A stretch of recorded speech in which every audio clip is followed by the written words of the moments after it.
নমস্কার, আরেকটা special episode নিয়ে আমি ফান্ডাদা আপনাদের সামনে। এসআইআরের ফর্ম তো চলে এসছে, কিন্তু ফর্ম ফিল আপ নিয়ে আপনাদের একগাদা কনফিউশন। সেই জন্য বিশেষ করে বাংলায় ফর্মটা কীভাবে ফিল আপ করবেন সেটাও আপনারা জানতে চেয়েছেন বারবার। আজকে এই স্পেশাল এপিসোডে আমি আপনাদের জন্য নিয়ে এসেছি বাংলায় কীভাবে ফর্ম ফিল আপ করতে হবে। আর এই ক্ষেত্রে আমি সাহায্য নিয়েছি অনেক বিএলওর, তাদের সঙ্গে কথা বলেছি, তাদের মতামত জেনেছি, এবং সেই মতামতের মধ্যেও কিন্তু একটা ভেদ আছে। একজন বিএলও এক এক রকম কথা বলছেন। আমি প্রায় 20-25 জন বিএলওর সঙ্গে কথা বলেছি, তাদের কিন্তু বক্তব্য এক একজনের এক এক রকম। তারপরে আমি সেটাকে নিয়ে আরও ফার্দার অন্যান্যদের সঙ্গে কথা বলেছি, বিএলও ট্রেনারদের সঙ্গে কথা বলেছি, এবং সেই সব কিছু ডেটাকে একসঙ্গে করে আমি এই ভিডিওটা আপনাদের জন্য রাখলাম, যাতে আপনাদের ফর্মটা ফিল আপ করতে কোনো অসুবিধা না হয়। তাহলে চলুন শুরু করা যাক।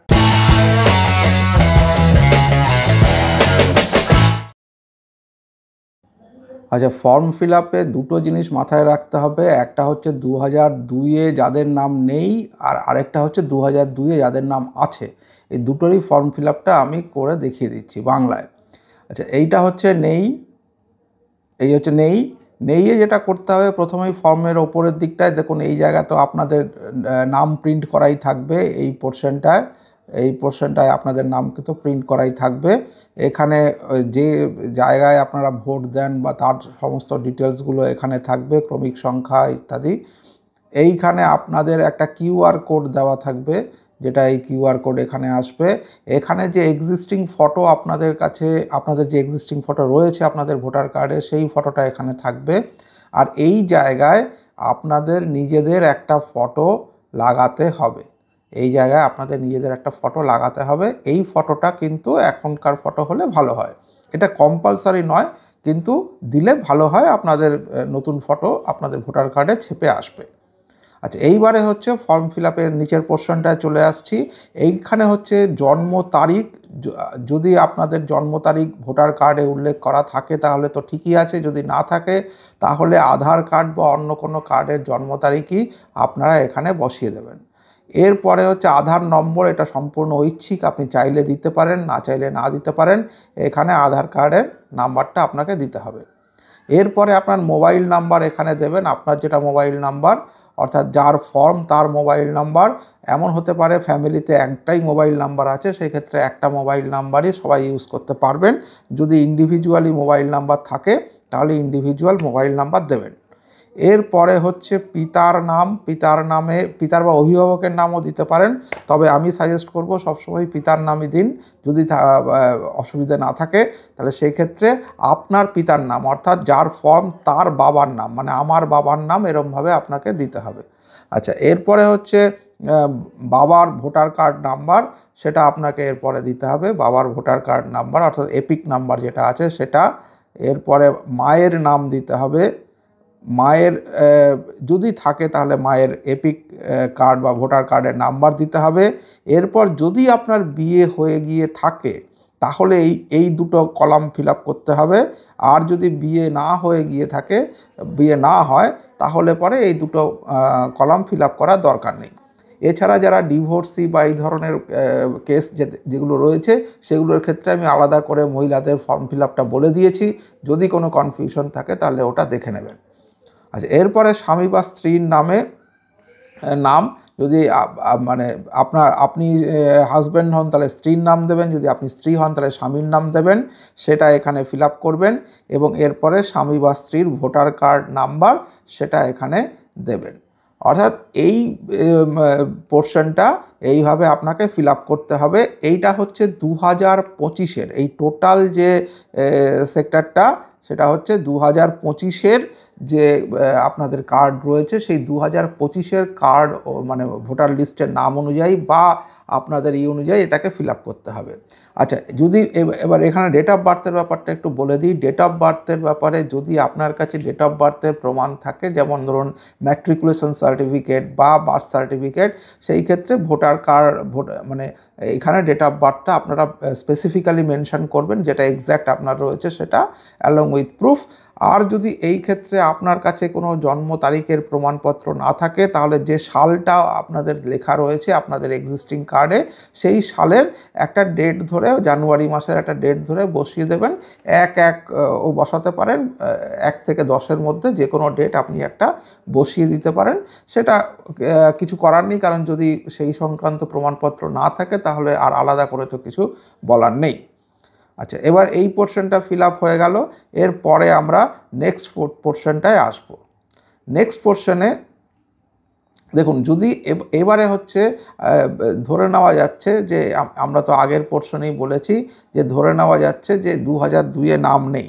এবার 2002-এ নাম না থাকলে পরে কিন্তু আপনাদের এই যে নেক্সট পোর্শনটা, সেই নেক্সট পোর্শনের বাঁ দিকের কলামটা কিন্তু ফিল আপ করতে হবে না। এটা কিন্তু ফিল আপ করতে হবে না যদি 2002-এ নাম না থাকে। আপনার নিজের নাম যদি 2002-এ না থাকে, তাহলে এই পোর্শনটা ফিল আপ করার দরকার নেই। এই পোর্শনটা কিন্তু সম্পূর্ণ বাদ যাবে। আচ্ছা, এইবারে চলে আসতে হবে ডান দিকের যে পোর্শন, সেখানে আপনি আপনার যে রিলেটিভ অর্থাৎ বাবা বা মা, তাদের নাম এখানে দেবেন। সেক্ষেত্রে নামের জায়গায় আপনি আপনার বাবার নাম দেবেন, বাবার এপিক নাম্বার দেবেন, মায়ের নামও দিতে পারেন, মার এপিক নাম্বার দিতে পারেন।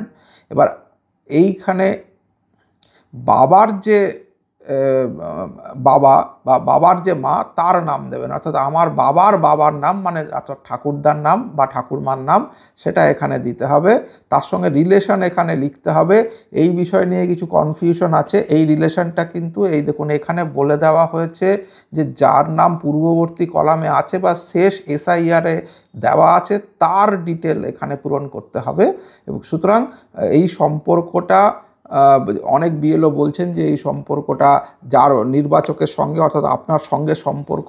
কেউ বলছেন যে না, এইটা হচ্ছে যে আত্মীয়ের নাম দেওয়া হয়েছে তার সঙ্গে সম্পর্ক, অর্থাৎ এই নাম এবং এই নামের মধ্যে সম্পর্ক। এই নাম এবং এই নামের মধ্যে সম্পর্ক, সেটা কেউ বলছেন।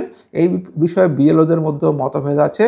তো আমি আপনাদের বলবো, এইটাকে যেহেতু মানে ইলেকশন কমিশনের যে বক্তব্য, সেই অনুযায়ী কিন্তু পূর্ববর্তী কলামে সবাই এসআইআরে যেটা লেখা আছে সেই অনুযায়ী আত্মীয়ের বিবরণ। সুতরাং এইখানে এদের দুজনের মধ্যে রিলেশনটাই আপনাকে লিখতে হবে। সেখানে আমরা এখানে লিখছি তাহলে বাবা। এবার জেলা হচ্ছে 2002-এ বাবার যে ভোটার কার্ড ছিল সেই অনুযায়ী যে জেলা তার ভোটার কার্ড ছিল, সেই জেলার নাম এখানে লিখতে হবে। যে রাজ্যের উনি বাসিন্দা ছিলেন, পশ্চিমবঙ্গের হলে পশ্চিমবঙ্গ, যদি অন্য কোনো রাজ্যের হয় তাহলে অন্য কোনো রাজ্য, সেটা এখানে লিখতে হবে। বাবার বিধানসভার নাম যেটা, সেটা লিখতে হবে।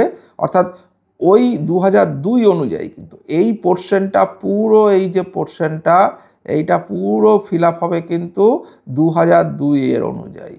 হ্যাঁ, এইটা কিন্তু মাথায় রাখবেন যে এই পুরো পোর্শনটা কিন্তু ফিল আপ হবে 2002-এর অনুযায়ী। অর্থাৎ এইটা ফিল আপ হয়ে গেল। এবং এরপরে বিধানসভা ক্ষেত্রের নম্বর, অংশ নম্বর এবং ক্রমিক সংখ্যা যেটা 2002-এ ছিল, সেইটা আপনারা এখানে লিখে দেবেন। এইবারে এই পুরো ব্যাপারটা করার পরে আপনি এখানে সই করবেন। যদি আপনি নিজে ফর্ম ফিল আপ করে থাকেন তাহলে নিজে সই করবেন। যদি কোনো আত্মীয়ের মাধ্যমে আত্মীয় ফর্ম ফিল আপ করে দেন তাহলে তার সই করবেন। এবং তারপরে ফর্ম যখন বিএলও নিতে আসবে তখন অবশ্যই বিএলওকে দিয়ে সই করিয়ে নেবেন ফর্মে। এবং সেই বিএলওকে দিয়ে সই করিয়ে একটা ফর্ম আপনার কাছে রেখে দেবেন, একটা বিএলওকে দিয়ে দেবেন।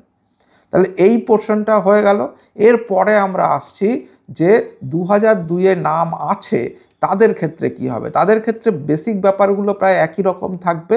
এই যে ধরে নেওয়া যেতে পারে তার ডেট অফ বার্থ এখানে 1980, অর্থাৎ এখানে জন্ম তারিখ, আধার কার্ড নাম্বার, এটা একান্তভাবে ঐচ্ছিক। আবারও বলছি, আপনি চাইলে দিতে পারেন, চাইলে নাও দিতে পারেন। মোবাইল নাম্বার, বাবার নাম, বাবার ভোটার কার্ড নাম্বার, এইগুলো যেরকম ওই কার্ডে ওই আগেরটায় ফিল আপ হয়েছে সেরকমই ফিল আপ হবে।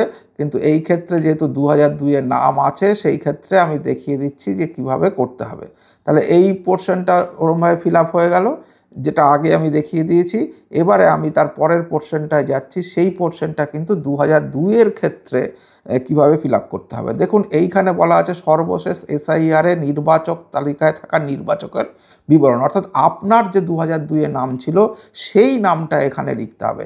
যদি সেইখানে নামের বানান অন্যরকম থেকে থাকে বা ধরুন কারো 2025-এ চট্টোপাধ্যায় হয়েছে, 2002-এ সেটা চ্যাটার্জি ছিল, তাহলে সেই ক্ষেত্রে যে নামের বানান বা যে নামটা 2002-এ ছিল সেই নামটাই আপনি এখানে দেবেন আপনার নিজের। আপনার 2002-এ যে ভোটার কার্ড নাম্বার ছিল সেটা এখানে দেবেন। অনেক সময় 2002-এর পরে নতুন ভোটার কার্ড অনেকের ইস্যু হয়েছে, যাদের ক্ষেত্রে ভোটার কার্ডের নাম্বার চেঞ্জ হয়েছে, তো সেই নাম্বারটা যেহেতু 2002-এর যে নাম্বার ছিল সেই নাম্বারটা এখানে দেবেন। আপনার আত্মীয়ের নামে আপনার চেষ্টা করবেন আপনার বাবার নাম দিতে। যদি বাবার নামে ক্ষেত্রে কোনো সমস্যা থাকে তাহলে সেই ক্ষেত্রে অন্য নাম আপনারা ইউজ করতে পারেন। বাবা বা মার নাম দেওয়াটাই এখানে বাঞ্ছনীয়। এরপরে আপনার সঙ্গে এই আত্মীয়ের সম্পর্ক ডিফাইন করবেন, এই ক্ষেত্রে বাবা ধরে নেওয়া হচ্ছে। এরপরে আপনার জেলার যে 2002-এ আপনি যে জেলায় ছিলেন সেই জেলার নাম এখানে দিতে হবে। হতে পারে যে 2002 আপনি এখন যেখানে আছেন 2002 অন্য জেলাতে বা অন্য রাজ্যে ছিলেন, তাহলে সেই রাজ্য বা সেই জেলার নাম এখানে দিতে হবে। তো সেইখানে আপনার জেলার নাম দেবেন, আপনার রাজ্যের নাম দেবেন এবং আপনার ওই রাজ্যের জেলার যে বিধানসভা তার নাম দেবেন এবং সেই ক্ষেত্রে তার ক্রমিক সংখ্যা, অংশ নম্বর এবং ক্রমিক সংখ্যা, বিধানসভা ক্ষেত্রের নম্বর, অংশ নম্বর এবং ক্রমিক সংখ্যা আপনাকে বসাতে হবে। মাথায় রাখবেন এই পোর্শনটা আপনি তখনই ফিল আপ করবেন যখন আপনার 2002-এর লাস্ট যে এসআইআর হয়েছিল সেই এসআইআরে আপনার নাম আছে, তাহলে এটা ফিল আপ হবে। এই পার্টটা মিটে গেল। এইবারে আসছি এই সেকেন্ড পার্টটা, অর্থাৎ ডান দিকের কলামটায়। এইখানে একটা কনফিউশনের জায়গা আছে। অনেক বিএলও বলছেন যে যদি 2002-এর নাম থেকে থাকে এবং 2002-এ যদি এটা ফিল আপ করা হয়ে যায়, অর্থাৎ এই বাঁ দিকের পোর্শনটা যদি ফিল আপ করা হয়ে যায়, তাহলে পরে ডান দিকের পোর্শন ফিল আপ করার দরকার নেই। কিন্তু নির্বাচন কমিশনের যে ফর্মে উনি বলছেন আত্মীয়ের বিবরণ, অর্থাৎ এখানে যে আত্মীয়ের নাম দেওয়া হয়েছে সেই আত্মীয়ের বিবরণ দিন যার নাম পূর্ববর্তী কলামে, অর্থাৎ আগের কলামে লেখা ছিল। ওপরে কিন্তু বলেনি, যার নাম পূর্ববর্তী কলামে সর্বশেষ এসআইআরে দেওয়া আছে। ভালো করে বুঝুন এটা, সর্বশেষ এসআইআরে দেওয়া আছে মানে কি, ওপরের যে নামগুলো আমরা দিচ্ছি সেই নামগুলো তো আগের এসআইআরের হিসেবে নয়।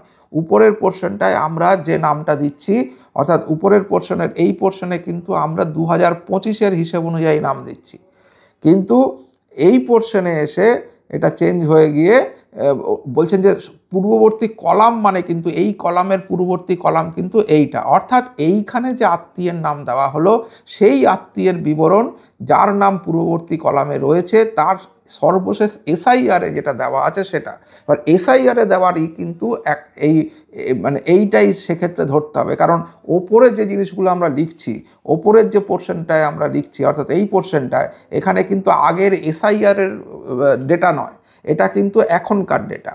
তাহলে এসআইআরের ডেটার ক্ষেত্রে যেহেতু বলা আছে, সেহেতু এই পোর্শনটা ফিল আপ আপনারা করতে পারেন। আবারও বলছি, যদি আপনার নাম 2002-এর লিস্টে না থাকে তাহলে এই পোর্শনটা ফিল আপ করা আপনার জন্য দরকারি, কিন্তু যদি আপনার নাম 2002-এর ভোটার লিস্টে থাকে তাহলে এই পোর্শনটা ফিল আপ করতে হবে কিনা এই বিষয়ে কিন্তু বিভিন্ন বিএলও বিভিন্ন রকম মতামত দিয়েছেন। সুতরাং সেইভাবে যদি আপনি দেখেন তাহলে পরে আমি বলবো যে অ্যাকচুয়ালি ফর্মে যেটা লেখা আছে সেটাকে যদি আমরা যুক্তি দিয়ে অ্যানালাইজ করি তাহলে কিন্তু এই 2002 এই ডান দিকের কলামটাও পূরণ করা উচিত 2002-এর ক্ষেত্রেও।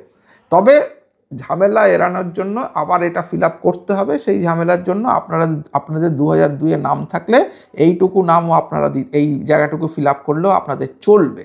কিন্তু আমি এটাই বলবো যে এই পোর্শনটাও ফিল আপ আপনারা করতেই পারেন, করলে কোনো অসুবিধে নেই।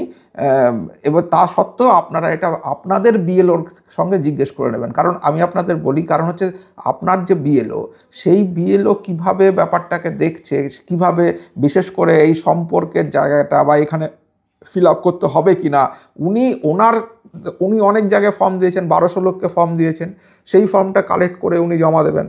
তাতে একটা যাতে কনসিস্টেন্সি থাকে, অর্থাৎ সবকটা ফর্ম যাতে একইভাবে ফিল আপ হয়ে যায়, তাহলে আর কনফিউশনটা তৈরি হবে না এন্ট্রি করার সময়। সেহেতু এই পোর্শনটা ফিল আপ করবেন কিনা সেটা বিএলও যখন জমা দেবেন, আপনাকে ফর্ম যখন দেবেন বা ফর্মে বিএলওকে ফোন করে জিজ্ঞেস করুন যে আমার নাম 2002-এর ইসে আছে, আমি কি 2002-এর লিস্টে আছে, আমি কি এই ডান দিকের ফর্মটা পূরণ করব, এই ডান দিকের ফর্মটা কি আমি পূরণ করব, এইটা আপনি জিজ্ঞেস করে নিন।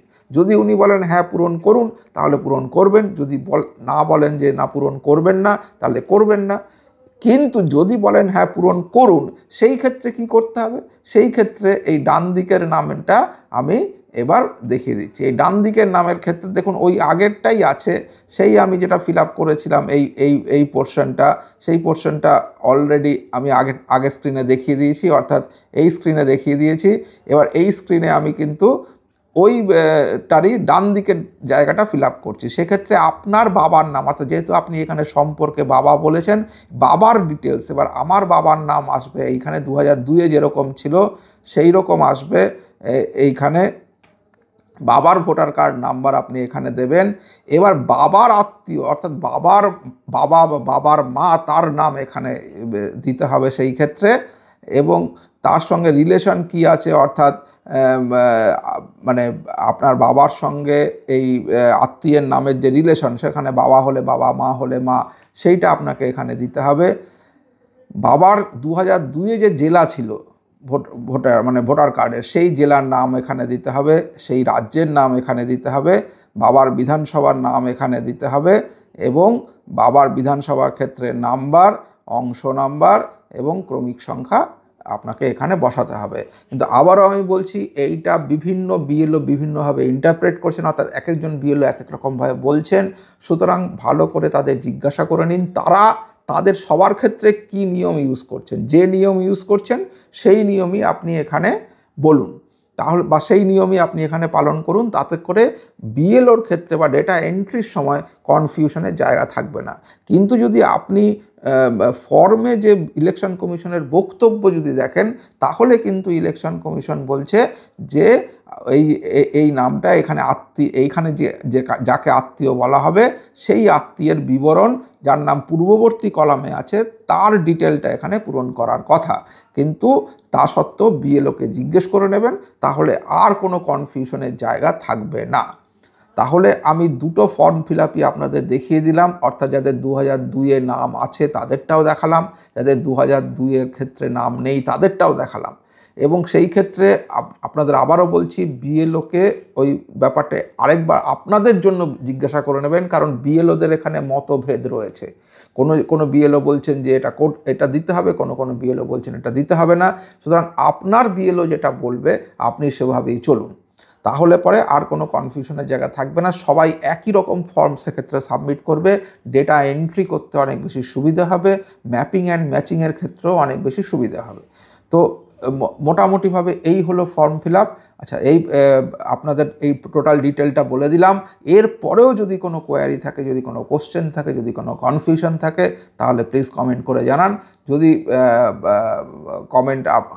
কমেন্টে আমি কোশ্চেনগুলো পাই, তাহলে আমি তার উত্তর দেওয়ার চেষ্টা করব। তাহলে আজকের মতো এখানেই শেষ করছি। ভালো থাকবেন সবাই, আর এসআইআর খুব ভালোভাবেই কাটবে। আজকের মতো তাহলে বাই।